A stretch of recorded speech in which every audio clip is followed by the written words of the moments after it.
Hello there. In this video, we're going to illustrate how to prepare a series of responsibility reports for different departments and divisions within a company. So here's our data for this in-class problem. Fabricorp uses responsibility system to evaluate the performance of its 3 divisions located in Edmonton, Vancouver, and Halifax. Within each division, there are 3 production departments that include fabrication, assembly, and finishing. The responsibility for each department rests with the manager, who reports to the divisional manager, who then reports to the vice president of production. In addition to the vice president of production, there are 2 other VPs, one for marketing and for finance, and they all report to the president. So here's a list of June 2021 controllable, actual, and budgeted manufacturing overhead costs for the departments and the divisions. It's important to note that we want controllable costs as opposed to uncontrollable costs. The whole idea behind responsibility accounting and reporting is to make sure that we only report on revenues and expenses which the managers can actually control. Including non-controllable costs can actually be very demotivating. So here we have for the fabrication department in Vancouver, various costs that include materials, labor, supervision, maintenance, utilities, and included an actual and budget number for those. In addition to the fabrication costs, there are also assembly and finishing costs for the Vancouver division to make up its total set of costs. Then there are 2 additional divisions, Edmonton and Halifax, which each also have their own fabrication, assembly, and finishing departments. But for this question, we'll assume that those are already all rolled up into these numbers provided here. In addition, there are some other unallocated overhead costs incurred by the Vancouver division production manager, the vice president of production, and the president. And for those, we have actual and budgeted costs, which we will use in turn. And as we said before, the other VPs for the marketing and finance report to the president and have these actual and budgeted costs. So our task is essentially to prepare 4 different responsibility reports. The first one will be for the fabrication department in Vancouver alone. Then we'll look at the manufacturing overhead for the entire Vancouver division. So this would include fabrication, assembly, and finishing. The third responsibility report will be for the VP of production, who's responsible for all of the 3 divisions that come from Vancouver, Edmonton, and Halifax. And finally, for the president, we'll have a report for overhead and expenses that include the president, plus the VP of production, plus the VP of finance, and then plus the VP of marketing. The idea is that these responsibility reports will roll upward, so the Vancouver division will end up getting added to the division manager's report, which will then make its way into the VP of production report, which will then make its way into the president's report. So let's get started. So our first responsibility report is going to be for the fabrication department for the Vancouver division, and it's only for manufacturing overhead. This is just an example. You can imagine the complexity in a real business. They have fixed cost, variable costs, manufacturing overhead, etc. We're going to list all of the controllable costs ranging from materials, labor, supervision, maintenance, and utilities. And we have a column for actual and budget. All of these numbers come from the data provided, so there's nothing you have to calculate, so I'm not going to go through each of them in detail. The key, though, is to determine the variance by taking the difference between the actual and the budget. Now, depending on the way you construct the report, you can put the budgeted number first, so you can actually switch these 2 columns around. You can have budgeted before actual. The key is to make sure that you calculate the variance and report only the absolute value. So if you were to take $44,900 minus $46,000, you'll get $1,100, and that would be a negative number because the $44,900 is less than the $44,600. But I'm reporting absolute values here because students often get confused and they say, well, if they see a negative number, it means it's unfavorable because we associate negative with negativity and unfavorable. But in this case, because we're talking about costs, the actual indirect material cost is less than the budgeted cost, so that's actually a favorable variance. If we look at indirect labor, $73,000 is more than $70,000.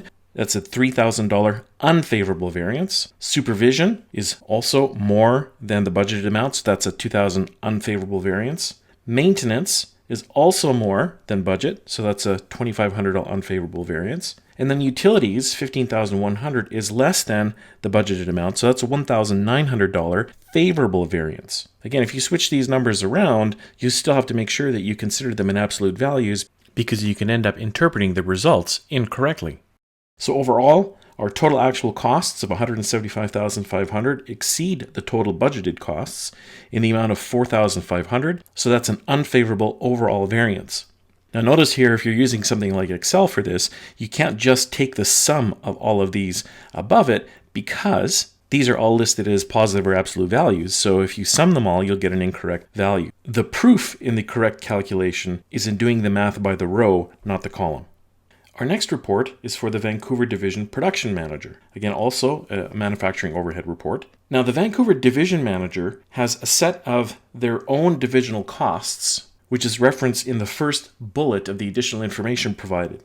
So the unallocated costs for the Vancouver division are $47,500 actual versus $51,000 budgeted. The actual is less than the budget, so we have a $3,500 favorable variance.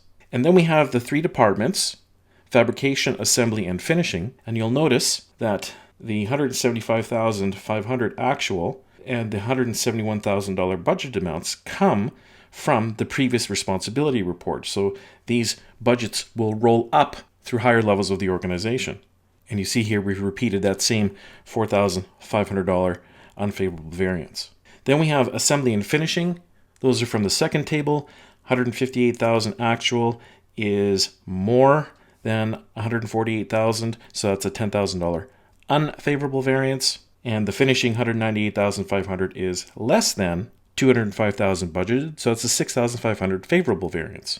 When we add up all the actual costs, $579,500 is more than the budgeted costs of $575, so that is also conveniently a $4,500 unfavorable variance. They're not the same variance as the previous. It just happens to work out mathematically that way. And again, make sure that you do the calculation based on the row, not the column, because these are all absolute values. The third responsibility report now is for the VP of Production. The VP of Production includes their own controllable costs from the second bullet provided. So $65,000 actual versus $64,000 budget. So the actual exceeds the budget by $1,000, so that's an unfavorable variance.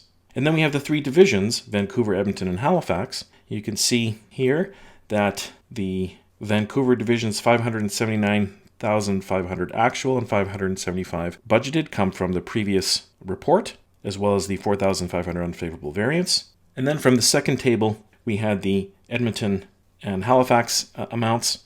So Edmonton's actual was $5,000 less than budgeted, and the Halifax division was also less than budgeted by the amount of $13,000. So total actual costs for the Vice President of Production, $2,019,500 versus the budgeted of $2,032,000. So the actual is less, resulting in a $12,500 favorable variance for manufacturing overhead for the Vice President of Production.